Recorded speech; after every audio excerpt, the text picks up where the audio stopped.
Well, the mission of this project really is to provide undergraduate students, tribal college students, an opportunity to engage in geospatial activities and learn about GIS, remote sensing, but also to apply those to a very real issue that is impacting Indian country, that being climate change. And so, because climate change is such a global phenomenon, but it's going to be felt locally, and really the onus is on the tribes to get out in front, both on the mitigation side of climate change, but also on the adaptation side of climate change. And so when you look at this program, there's really the geospatial training plus the climate change training that these students will be going through. Well, the goal of the program is a couple of things. First of all, it's to help build infrastructure in tribal colleges, science infrastructure. And that infrastructure means building capabilities, as well as people capabilities, as well as technological capabilities. And so the focus of this summer training is to reinforce that. And so the students get training both in the GIS and in remote sensing and in vulnerability assessment training, so they can begin to learn what it means to assess risk, local risk, and apply those tools to assessing those risks.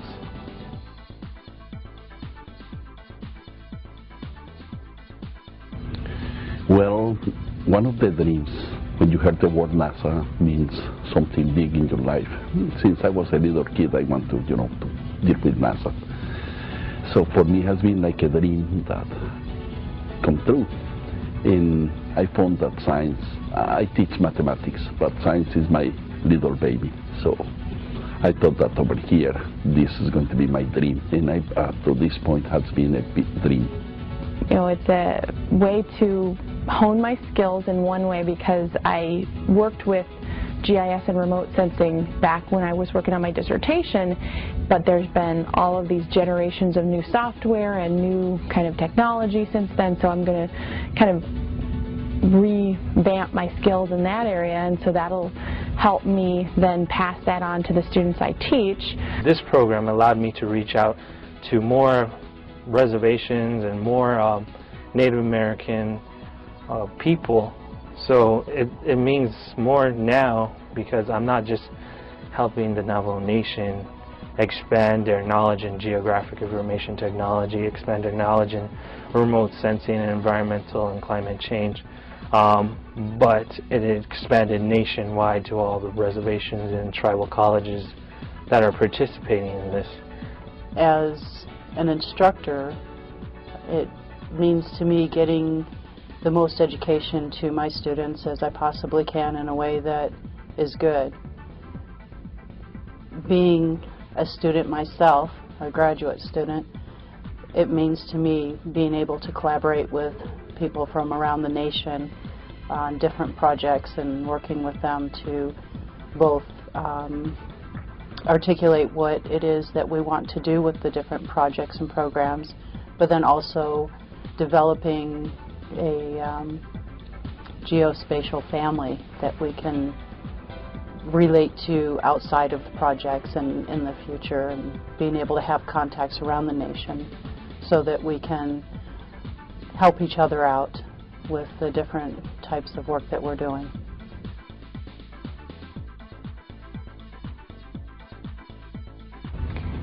Well, last year when I was in Oregon, I had an internship with the BLM in Oregon, and I really saw the power that maps convey when communicating to different organizations.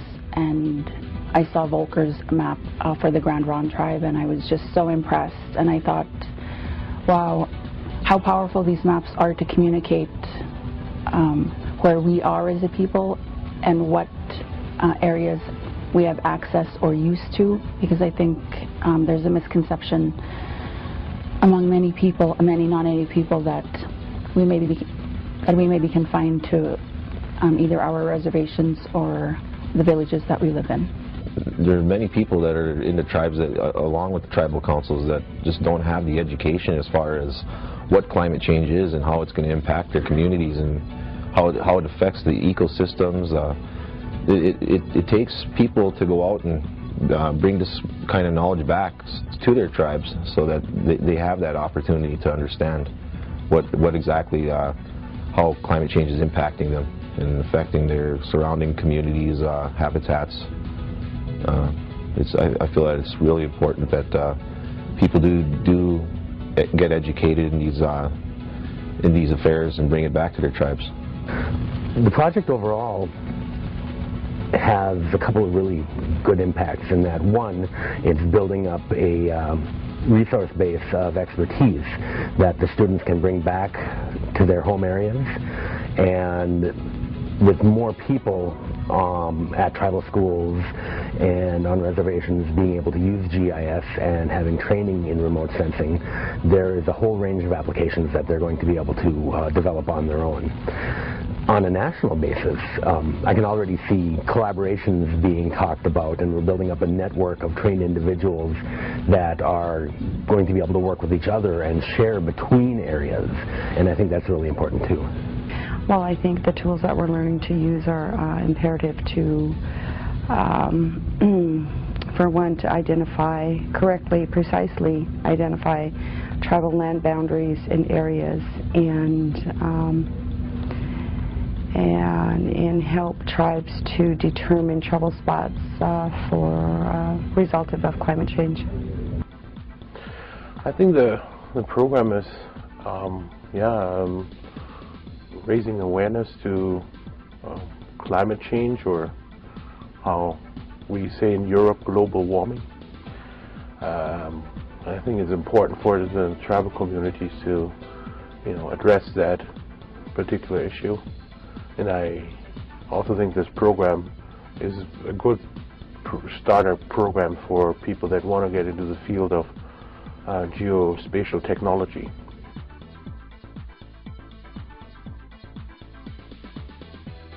So I'm going to be studying these 15 sites, and they're on a downgrade of where there's uranium mines, and there's a downgrade, and then there are like water wells, water sources, and about 12 residents who live in that area. And I want to kind of like correlate on how maybe these people and these water sources are being affected by uranium mines that are uphill. Yeah. I'm working on a project based on water quality in our area where we have a lot of floods. We live by the Gavins Point Dam, and right now we're just trying to see the intervals of floods and if that is being impacted more climate change, or is it more of a man-made issue? Our research is on the Missouri River. We're doing water quality, and we're taking water samples right now, and then we're going to integrate GIS into that with studying the floods of what's going on and the impact the floods have on the soil and buffers from the Santee tribe down to Macy. It's going to be looking at Landsat images, Landsat 5 images on one of our sacred mountains, which is Mount Taylor, which is located near Grants in Mexico. And we're going to be looking at the vegetation health and at the same time monitoring and dating back temperature changes. If the temperature has gone up, which in some areas it has through over a time period, and seeing if it has an impact on vegetation health. How climate change affects plants, or flowering plants.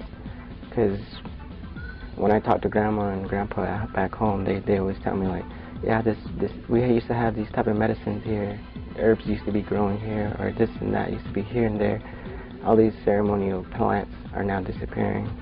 And some of the most sacred spots on the Navajo Nation are we call the 4 sacred mountains, and those are important to us. And the closest one we have is Mount Taylor, which is about 45 minutes away from Crown Point.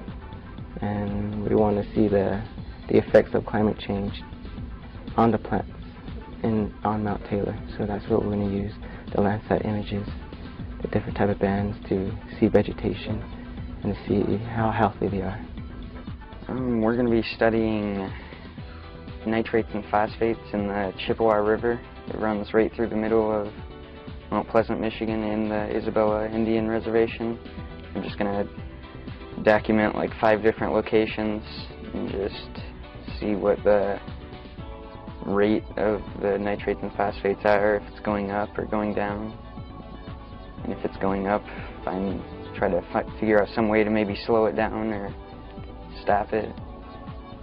I am working on getting to know how my tribe sustained our forest throughout the years and how they're doing it now, and hopefully trying to relate that to climate change, maybe like how they change it throughout the years based on the climate. And my research project is about climate change and the impact it has onto the Washoe people, and I would like to illustrate the possible link that climate change has had to the loss of language and culture, in hopes of revitalizing language and culture of the Washoe people.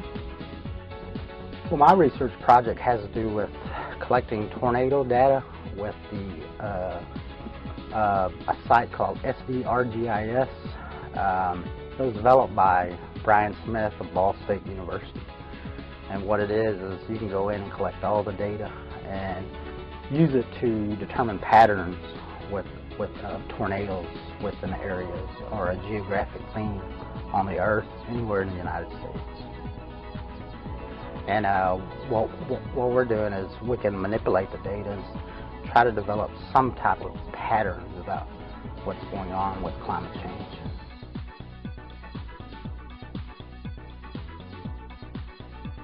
A sense of hope, really, that, hey, we can all come together. And I mean, even outside the state of Washington, it looks like everybody's trying to come together to solve these problems, and including the government agencies. So it's a sense of hope that I would like to bring back.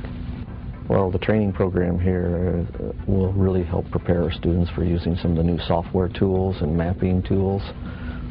We have some very old maps, War Department maps out of the 1800s and other maps out of the early 1900s. And our students will be able to digitize those and look for changes in water, not only the waterways where the water goes, but the lakes and whether they're growing or shrinking.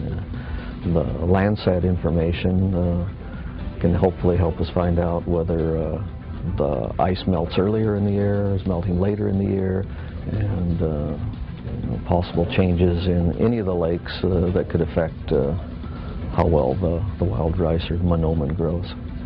If I can get a basic knowledge of how the GIS works, my main goal is to get the youth interested. They are the future, you know, and there are not a lot of Native Americans in the science field.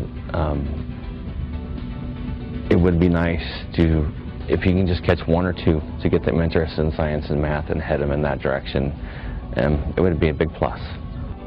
I think every one of us as humans has something within us, you know, being life, compassion, things like that, that we are capable of change, capable of great things.